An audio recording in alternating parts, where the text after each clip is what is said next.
อันนั้นไม่หอมแก้มให้เบิ่งแล้วแม่บัดนี้ตุ๊กล้าบ่หอมแก้มเมียให้เบิ่ง เฮาแกเมียเฮา เอเมียได้บัดนี้หอมแก้มพัวตี้เออเออเออเก่งคักพี่น้องเอ้ยเนาะเบิ่งผู้เฒ่าเพิ่นหอมกันเนาะพี่น้องเนาะสร้างสีสันพี่น้องสร้างห้อยยิ้มให้ FC พี่น้องเอ้ยเนาะ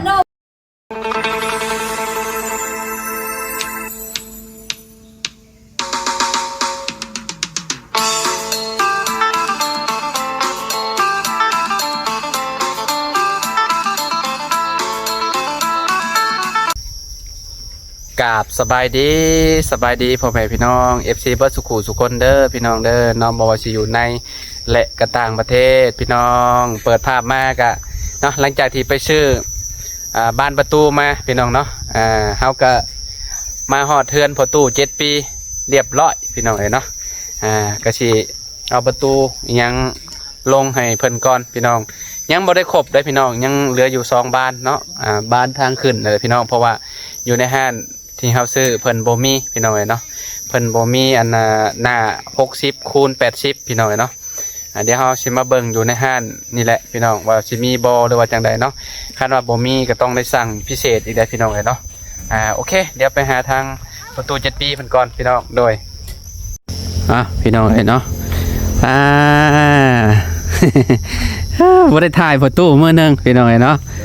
สบายดีกินข้าวเราตุ๊กินข้าวแล้วเดินแจงฮะแจงทำกินข้าวกินข้าวเดินแจ้งแจงมันบ่แจ้งติมันตอนเที่ยงติเที่ยงเลยแจงโอ้ยเนาะตู้นี่ว้าวให้ค่อยงงหลายกินข้าวตอนแจ้งแล้วอ่ะตอนตะเว้นเที่ยงคักเจ้าเห็นยังบ่ในรถเฮานี่ฮะเจ้าเห็นยังบ่ในรถเฮานี่มายังน่ะเห็นกระตอบฮะเห็นกระตอบกระตอบอัดเฮือนกระตอบอัดเฮือนโอ้บานประตูบานประตูใส่วงกบโอ้กระตอบรอพี่น้องแล้วห้องนี่กระตอบงามประตูงามแล้วโอ้คักพี่น้องเอ๋ยเนาะพี่น้องเอ๋ยเนาะเป็นยังไงตู้ยังบ่ได้ครบเฮายังสิได้เอามาให้เจ้าอีกอยู่ทางขึ้นนี่มันยังบ่มีอยู่ในห้างเพิ่นเดี๋ยวสิออกไปข้างนอกแล้วสิเบิ่งให้อีกบัดไปอยู่3 ล้านกับ300,000กีบพี่น้องเอ๋ยเนาะแรกๆเพิ่นทางห้างเพิ่นว่าประมาณ3 ล้าน345,000เพิ่นลดให้ 45,000พี่น้องเนาะกินข้าวกับหยังอาหารปลากินกับปลาบ่อ๋อแซ่บบ่แซ่บเอ้ยมื้อนี้ไปสวนมาบ่เลยนะได้ไปเฮ็ดเกี่ยวหญ้าสวนเฮาอยากซักไปเกี่ยวหญ้าสวนว่าสิซักข้าวบ่อ๋อมื้อแรงไปใหม่บ่ไปก็กะแล้วเห็ดกะแล้วชักได้แหละเห็ดแล้วยาเนี่ยชักแล้วเสียหญ้าก่อนจังสิชักยาโอ้ชักบ่ได้แล้วยาลายหญ้าลายซักบ่ได้แม่นแล้วแนวมันเนาะเมื่อยบ่เมื่อยเอานอนเมื่อจะให้คนมาแต่ให้พักผ่อนเนาะนอนพักผ่อนน้อยนึงเขา4 โมงเขาไปอยู่พุ่นเลย4 โมงสิไปใหม่บ่ไปใหม่ไปต่อจังหน่อยทีมงานเข้ามาบ่เห็นจะเด้อโดยกันเพิ่นมาก็เฮาอยู่มื้ออื่นก่อนอันต่อฮะมื้ออื่นก่อนอันต่อมื้อจะไปเฮ็ดต่อจะไปเฮ็ดใหม่อ๋อ3 โมงก่อนเบิ่งคือสิเมื่อยเติบอยู่ว่ามันแดดเนาะเดี๋ยวมันก็ครึ้มอยู่นี่เห็นบ่แดดเอาจะไปแต่จังโมงจ้ะเฮาไปแต่5 โมง5 โมงบ่ไป5 โมงเลยเนาะ5 โมงมันจังบ่แดดไปแต่เช้าแล้วคันว่าเจ้าไป สวยมันก็คือว่าและขี้ข้านเฮ็ดเวียกพร้อมบ่แล้วมันฮ้อนแดดแฮง โดย พี่น้องเอ้ยเนาะเฮ็ดอะไรได้เนาะ โดย ชีวิตก็ต้องสู้ต่อไป โดย ภายแน่ไป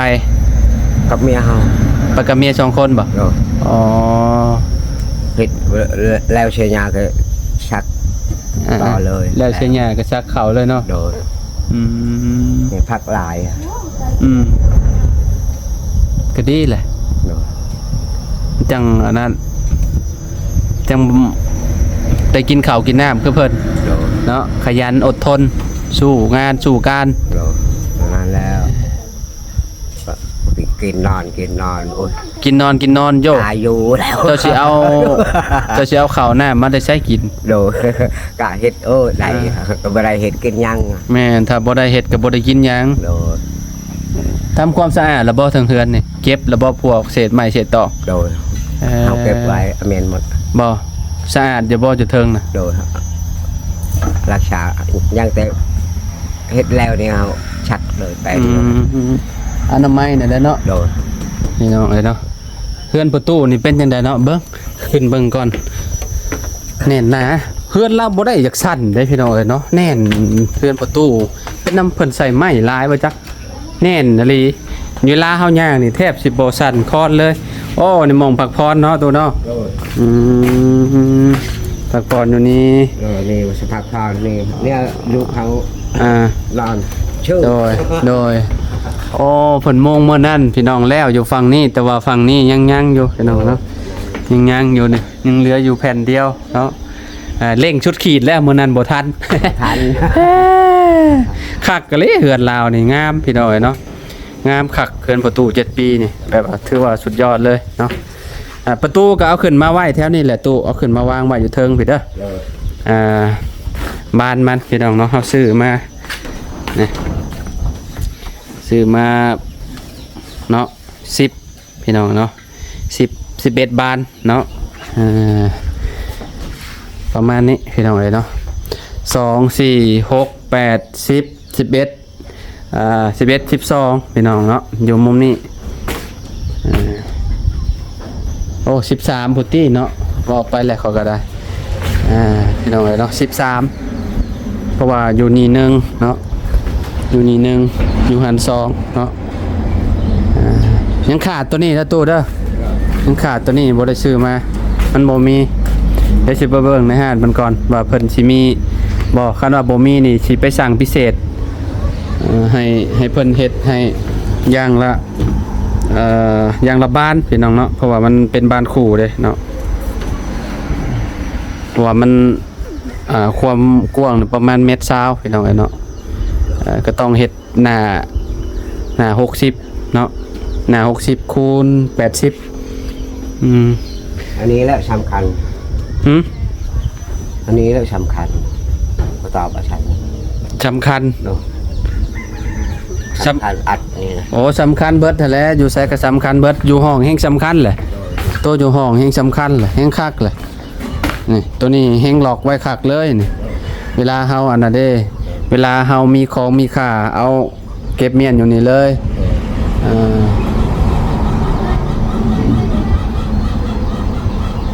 พี่น้องเนาะก็เข้าเอามาเมียนอยู่นี่เนาะประมาณนี้แหละพี่น้องเนาะไปซะตู้เดี๋ยวสิให้เจ้าเป็นคนยืนให้เมียเจ้าอันน่ะเอาขึ้นเนาะพี่ทางเมียตู้7 ปีพี่น้องเนาะสวัสดีแม่ตู้สวัสดี โดยคนนั่นน่ะเด้อขึ้นไปคนอยู่เทิงให้ผัวขึ้นรถตู้ขึ้นตู้ขึ้นแทนเจ้าเมียขึ้นไปเลี้ยงเมียนอยู่เทิงผมโอเคจับทีละแผ่นก็ได้ตู้จับทีละอันบอลขึ้นไปรถ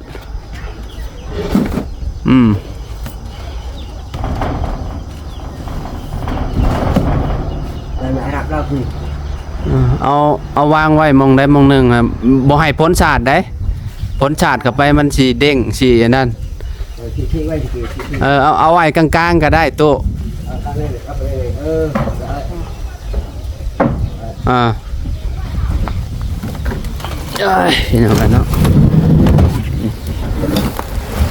อ่ะสบายดีน้องหลานน้อยเนาะเดี๋ยวว่านน้องหลานน้อยเพิ่นเป็นมือกล้องก่อนพี่น้องเอ้ยเนาะ โอ้งามเลยประตูนี่ งามบ่ งาม ครับคนยังเนาะ โดย แล้วถูกแล้ว ยิ้มได้กว่าแม่ตูนั่นคือว่าบ่ปากบ่เว้าเลยหน้าบูดแท้ ดอกก็ได้ ได้เฮือนงามแล้วก็ยิ้มแน่ เอาไว้พุ่นถึงเลยนี่แต่แผ่นงามๆเลยพี่น้องเอ้ยเนาะไม่แต่ว่าเลือกมาให้อย่างดีเลยเอาแบบลายแบบนี้พี่น้องเอ้ยเนาะแสน คัก ปลาย คักคักคักคัก แสนปลายพี่น้องเอ้ยเนาะยังขาดอยู่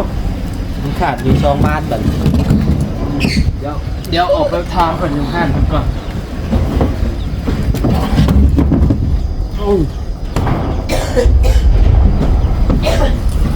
ซื้อมาครบเลยหมดนี่นะ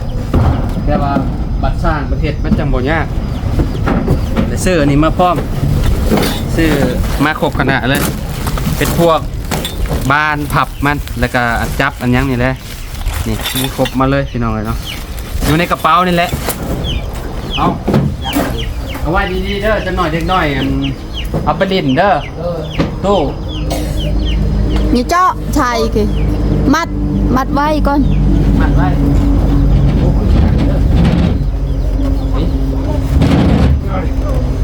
เอาคนเด้อนี่เด้อเดี๋ยวแป๊บนึงคนบอก บ่พ้น แป๊บนึงตุ๊กนี่ฟังนี่พี่โอเคเดี๋ยวเอ้านัก2 คนเด้อโอ้นักเพลงเลยพี่น้องเนาะเด้อเอาป้าเด้อขอบใจหลายๆเนาะโอ้ฮอนพี่น้องเนาะโอ้ซอยกันซอยโปเมีย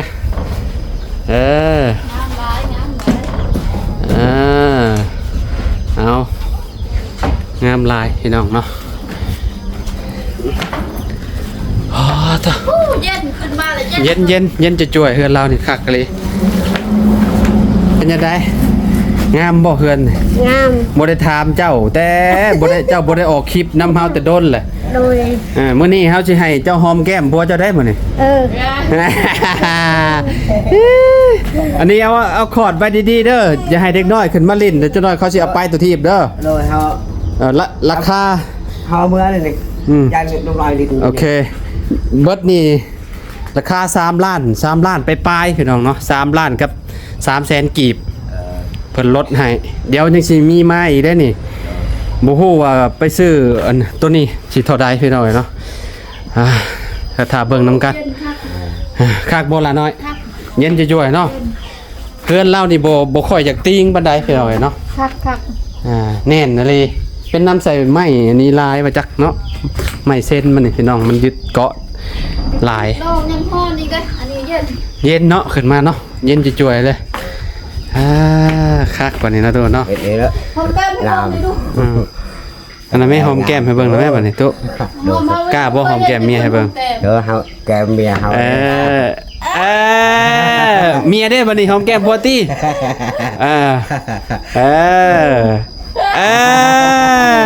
เก่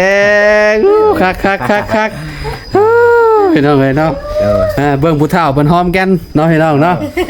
สร้างสีสันพี่น้องสร้างห้อยยิ้มให้ FC พี่น้องเลยเนาะ น้องผู้เป็นสาวยังบ่มีคุณหอมเลย ยังเขินได้เนาะพี่น้องเลยเนาะเอาดีแลหักแพงกันเด้อตู้เด้อเนาะFC เพิ่นก็อยากเห็นเนาะแบบอยากเห็นผู้เฒ่าเพิ่นมีเฮือนมีซ่านอยู่แหละพี่น้องอยากให้เนาะประตู7 ปีมีเฮือนว่าซั่นตอนนี้ความฝันประตูเพิ่นก็เนาะพี่น้องก็คือที่เห็นนั่นแหละกำลังสิเป็นจริงแล้วพี่น้องเนาะกำลังสิได้อยู่เฮือนอยู่ซ่านหลังงามๆนั่นตู้เนาะ โดย ลังจากที่ได้อยู่เฮือนหลังกระต๊อบน้อยๆนั่นพี่น้องเอ้ยเนาะก็เปลี่ยนมาอยู่เฮือนหลังงามๆบัดนี้เด้อตู้เด้อเฮ็ดให้เนี่ยต้องมานอนได้บ่แม่นว่าสิบ่มานอนได้ตู้เอ้ยบ่แม่นว่าสิเอ้ยนอนอยู่กระต๊อบหลังนั้นน่ะเป็นไปบ่ได้เด้อต้องกระต๊อบตัวนั้นน่ะย้ายมาพี่ก็ได้ย้ายมาเฮ็ดขี้ตะไคร้อยู่พี่ โดย เด้ออันหลังจากที่เฮือนหลังนี้แล้วหั่นนะชุมเจ้าก็ย้ายมาเลยย้ายแล้วชุมเจ้าก็มาเฮ็ดกินเฮ็ดหยังอยู่นี่เนาะมันจังสะดวกสบายชุมเจ้าหั่นแหละ โดย เวลาฝนตกผ่าลงชุมเจ้าก็เนาะบ่ต้องย่านนะมันเฮือนเจ้าก็ถือว่าแน่นนะมันบ่ได้สั่นเลยพี่น้องเฮือนเรา โอ้ย่างดูตู้ลองย่างดูมันสิสั่นบ่โอ้ธรรมดาพี่น้องเอ้ยเนาะเฮือนเราแน่นนะตู้เนาะ โดย ถือว่าโอเคว่าบ่ย่านล้มเฮือนเจ้าบ่ได้สูงบันไดต้องย่านดอกตู้เอ้ยเนาะสำนี้พี่น้องเอ้ยเนาะถือว่าแบบผ่านเนาะ โดย พี่น้องเนาะจำจิเต้นบาดนี่เนาะตู้เนาะ แล้ว อยากนอนอยู่ไสก็ได้บัดนี้เนาะ โดย อยากนอนอยู่ห้องก็ได้ อยากนอนอยู่นอกก็ได้ อยากนอนอยู่เกยก็ได้มองเย็นๆอยู่มุมนี้พี่น้องเอ้ยเนาะมุมนี้ก็สะดวกสบายเนาะฝั่งนั่นก็เป็นภูโอ้ยพี่น้องเอ้ยเนาะบรรยากาศแบบชุดจัดประหลัดเลยพี่น้องเอ้ยเนาะงามคักวิวเฮือนพอตู้กับเมตู้พี่น้องเอ้ยเนาะเมตู้ยังก็จะชื่อจะจุ่มชื่อเมตู้ยังจะชื่อยังก็เจ้านะ กิเลียน ฮะ กิเลียน เมตู้ตะเลียน โดย ตะเลียน ตาเลียน ตะเลียนเนาะห้องย่างเนาะ โดย พอตู้อาเลียเมตู้ตะเลียน เห็นหน่อยเนาะโดยอ่ะตู้นั่งลงก่อนเมียก็นั่งลงนั่งใกล้ๆกันเอ้เข้าเฟรมกันนี่โดยเนาะมีแต่ให้พอตู้อาเลียหรือพอตู้7 ปี โดย ขอบใจผู้ใหญ่ใจดีเพิ่นน่ะเด้อ โดย อวยพรอวยไส้ให้เพิ่นน่ะเด้อตู้ โดย ให้เพิ่นร่ำเพิ่นรวยให้แหละเด้ออวยพรให้เพิ่นโดย อันนี้คนภาคนี่เฮาได้แล้วประตูนี่ฮะนี่เฮาได้ร่ำได้รวยตลอดปลอดภัยเมื่อตายเก่านี่แล้วนี่เฮาได้แล้วมายืนอยู่เฮือนเฮานี่ฮอดเบิ่งเฮือนนี่เฮาสาธุได้เต็มเจ้าเด้อนี่เฮาอยากได้บ่มีเฮือนบ่มีชานเฮาไปใจตลอดปลอดภัยอย่าเจ็บอย่าใครอยู่มีแห้งหาเงินหาคำมันรวย โดยหาเงินหาคำให้ร่ำรวยกว่าเก่าเนาะ โอ้ย ตู้กับพญายามเว้าซ่าๆเด้อขอขอบใจเด้อเนาะขอให้เพิ่นร่ำเพิ่นรวยบัดนี้เด้อตู้เด้อ โดยครับ บ่ให้เพิ่นทุกข์เพิ่นยากให้เพิ่นร่ำรวยกว่าเก่า คนเก่าก็เอาได้กว่าลืมกว่านั้นแหละ ให้ได้หลายกว่าหัน โดยหาหลายกว่าหัน ซอยเจ้ามาเฮือนหลังหนึ่งก็ขอให้เพิ่นพูดได้เงินสำกองภูเขาพุ่นเนาะพี่น้องเนาะผู้สำภูเขาพุ่นเลยเนาะให้ได้เงินละลายให้ช่วยคนทุกข์คนยากแบบนี้ตลอดปีตลอดไปหั่นแหละเนาะ คุณ แม่ตู้ขอบคุณเพิ่นเด้อขอบใจเพิ่นเด้อขอบใจเพิ่นเป็นบ่ ขอบใจไปได้เงินได้คำเงินรวยอย่าเก็บอย่าใครมันมีอยู่มีแห้งได้กว่านั้นอีก ให้ได้หลายกว่าเก่าเนาะ ได้กว่าเก่า ช่วยเหลือคนทุกข์คนยากมาทำได้ก็เนาะขอให้กลับคืนไปหาซุมเจ้าเป็นล้านๆเท่าพุ่นเด้อแม่ทั้ง2ทานแล้วก็กับเอื้อยเนาะทั้ง3ทานเลยเนาะขอให้ซุมเจ้าเนาะให้มีแต่ความสุขความเจริญเนาะ ความเจริญคือเก่านี่แหละเอาอยู่มีแห้งตลอดปลอดภัยยามหาเงินหาคำมันรวยได้กว่านั้นแล้ว ได้กว่าเก่า ดูกว่าเก่าแล้วได้เงินได้คำตลอดปลอดภัย โดยที่สำคัญก็คือ สำคัญ เนาะให้สุขภาพร่างกายแข็งแรงเนาะตู้เนาะ แห้งอย่าเจ็บอย่าไข้แล้ว โดย แห้ง โดย หาเงินหาคำมันรวย เนาะสาธุเนาะ โดยดีมุกดีใจนำละตู้เด้อ โดย พี่น้องเอ้ยเนาะตอนนี้ยังขาดอยู่2อันเดี๋ยวเราจะไปเบิ่งให้ประตูเพิ่นก่อนพี่น้องเนาะว่าสิมีบ่อยู่ใกล้ๆนี่พี่น้องเอ้ยเนาะคันว่าบ่มีเฮาก็สิได้ไปสั่งให้ทางพุ่นแหละบ่อนโฮงเพิ่นเฮ็ดบานประตูพุ่นแหละพี่น้องเนาะโรงงานพี่น้องเอ้ยเนาะว่าเพิ่นสิเอาเท่าใดเนาะพี่น้องเอ้ยเนาะมันต้องมีแหละอยู่พุ่นน่ะ คันว่าอยู่นี่บ่มีเฮาก็จะไปถามอยู่พุ่นอีกเนาะพี่น้องเนาะมันมีหลายบอนอยู่ตัวเอ้ยโดยอ่า เนาะพี่น้องเนาะ ดีใจแล้วได้เฮือนได้ชานนี่ โดย โอ้ยเราก็มี อ่า แต่เมื่อเฮือนก็ตบน้อยนี่นอนนี่โมไปโมมา โดย โอ้ยเจ้าบ่มีเอ้ย บ่มีเฮือนเนาะ บ่มีเฮือน คนถูกข์คนยากเนาะ ยาก ๆ หมดบ้านนี่ว่า ๆโดย โมเบิ่งโมครูเบิ่ง แม่นแท้แล้ว ไว้นอน โดย เฮือนเฮาบ่ได้อยู่เอ้ยออกไป อ๋อบัดนี้ได้อยู่เฮือนงามเลยตู้เอ้ยบ่ต้องเป็นห่วงบ่ต้องย่านไผเว้าดอกบัดนี้มีแต่หาเงินหาค่ำสมมุติว่าเฮือนแล้วก็ได้เจ้าก็เนาะมีเฮือนอยู่แล้วเด้เนาะแล้วก็หาเงินซื้อข้าวพร้อมแล้วเนาะแนวมันเนาะตัวนั้นเนาะประตูเนาะเอาบัดนี้สิขอโตเลยเด้อพี่น้องเด้อเนาะจังได๋ก็ขอบคุณพ่อแม่พี่น้อง FC บ่ทุกคนเนาะแล้วก็ขอบคุณผู้ใหญ่ใจดีให้แหละเนาะที่ให้ครับเป็นสะพานบุญให้เด้อแม่แล้วก็เอื้อยเนาะให้ชุมเจ้าร่ำให้ชุมจำรวยบ่ให้ซวย ช่วยหาเงินหาข้าวมันรวยก็ได้คือเก่านี่ โอ แหละ เคเอาตู้สบายดีนะตู้เด้อโดยสบายดี